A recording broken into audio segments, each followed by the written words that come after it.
ज्योतिष जीवन और अध्यात्म चैनल में आप सभी का स्वागत है। आज का वीडियो है सर्वार्थ सिद्धि योग पर। हमारे ज्योतिष शास्त्रों में सर्वार्थ सिद्धि का बहुत ही अधिक महत्व है। हिंदू धर्म में सर्वार्थ सिद्धि योग का बहुत ही ज्यादा महत्व है।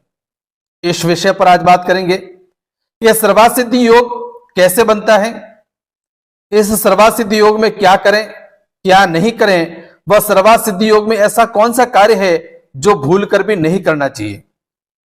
सर्वार्थ सिद्धि योग कैसे बनता है और अपन को कैसे मालूम पड़े कि आज सर्वार्थ सिद्धि योग है, इस पर संपूर्ण आज बात करेंगे। ज्योतिष शास्त्र के अंदर सर्वार्थ सिद्धि योग को बहुत ही शुभ माना गया है, बहुत ही अच्छा माना गया है। हिंदू धर्म में सर्वार्थ सिद्धि योग का बहुत ही ज्यादा महत्व है। अलग अलग कार्य के लिए, वैसे तो अलग अलग कार्य के लिए अलग अलग मुहूर्त होते हैं। जैसे गृह प्रवेश का अलग मुहूर्त होता है, हवन के लिए अलग मुहूर्त होता है, विवाह के लिए अलग मुहूर्त होता है, सबके लिए अलग मुहूर्त होता है।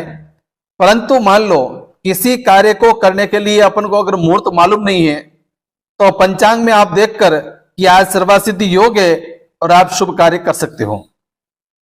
सर्वार्थ सिद्धि योग में जो भी कार्य किया जाए वो जल्दी सफल होता है, उसमें जल्दी सिद्धि मिलती है। मगर ऐसे भी कार्य हैं जो सर्वार्थ सिद्धि योग में नहीं करने चाहिए।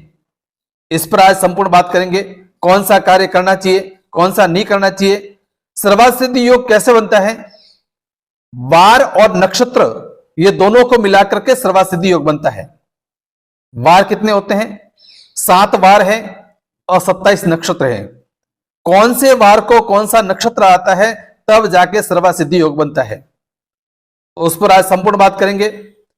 ये कौन से वार को कौन सा नक्षत्र आता है तब सर्वार्थ सिद्धि योग बनता है, ये आप सबको मालूम हो जाएगा कि आज ये वार है और ये नक्षत्र है तो आज सर्वार्थ सिद्धि योग होना चाहिए, तो आप कोई भी शुभ कार्य कर सकते हैं। इस पर संपूर्ण आज बात करेंगे।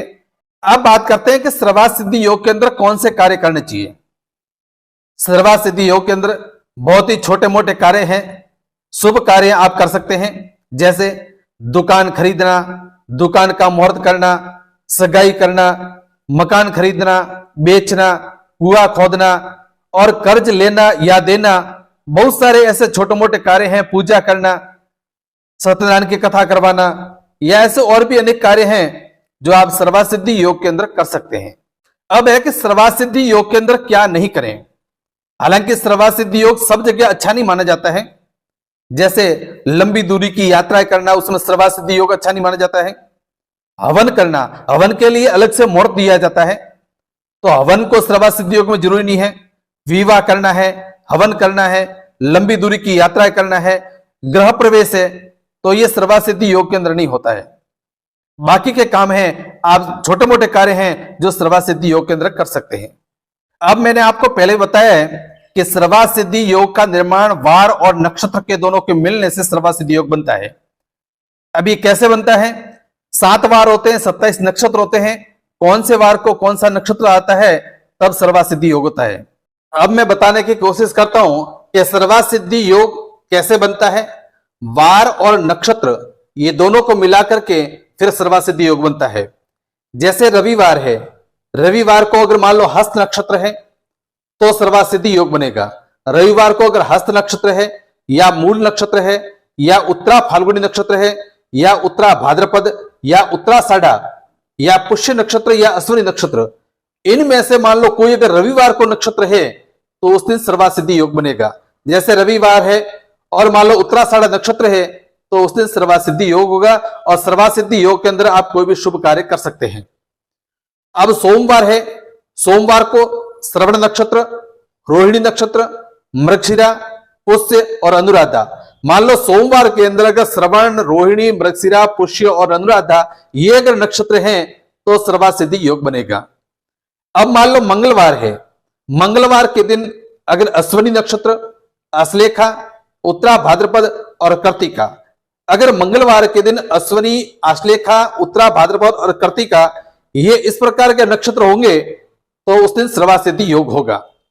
अब बुधवार को, बुधवार के दिन अगर मान लो रोहिणी नक्षत्र है या अनुराधा है या हस्त है या कृत्तिका है या मृगशिरा है, मान लो बुधवार के अंदर रोहिणी, अनुराधा, हस्त, कृत्तिका और मृगशिरा इनमें से अगर मान लो कोई भी नक्षत्र है तो उस दिन सर्वार्थ सिद्धि योग बनेगा।